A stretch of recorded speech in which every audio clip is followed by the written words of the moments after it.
जरा कल्पना कीजिए, पूरा ब्रह्मांड एक बहुत बड़े कपड़े की तरह फैला हुआ है। उस कपड़े पर तारे, ग्रह और आकाशगंगाएं टांकी गई हैं। अब सोचिए, अगर उस कपड़े को दो अलग अलग जगहों से पकड़कर मोड़ दिया जाए तो बहुत दूर के दो बिंदु अचानक पास आ सकते हैं। इसी मोड़ से जो रास्ता बनता है उसे ही वर्महोल कहा जाता है। वर्महोल का अर्थ है अंतरिक्ष और समय के बीच बना एक शॉर्टकट। सामान्य रूप से अगर हमें एक आकाशगंगा से दूसरी आकाशगंगा तक जाना हो तो प्रकाश को भी लाखों वर्ष लग जाते हैं, लेकिन वर्महोल के माध्यम से वही यात्रा कुछ क्षणों में पूरी हो सकती है।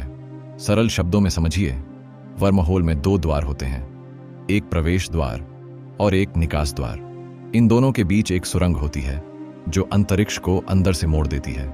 इसी कारण वर्महोल को अंतरिक्ष की गुप्त सुरंग भी कहा जाता है। अब प्रश्न उठता है, क्या वर्महोल वास्तव में मौजूद है? विज्ञान कहता है सिद्धांत रूप में वर्महोल संभव है। आइंस्टीन के समीकरण इसकी अनुमति देते हैं, लेकिन समस्या यहां आती है। वर्महोल को खुला रखने के लिए एक अत्यंत विचित्र ऊर्जा की आवश्यकता होती है, जिसे ऋणात्मक ऊर्जा कहा जाता है। यह ऊर्जा सामान्य पदार्थ की तरह नहीं होती।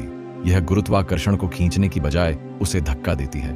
आज तक मानव ने इस ऊर्जा को न तो देखा है न ही नियंत्रित किया है।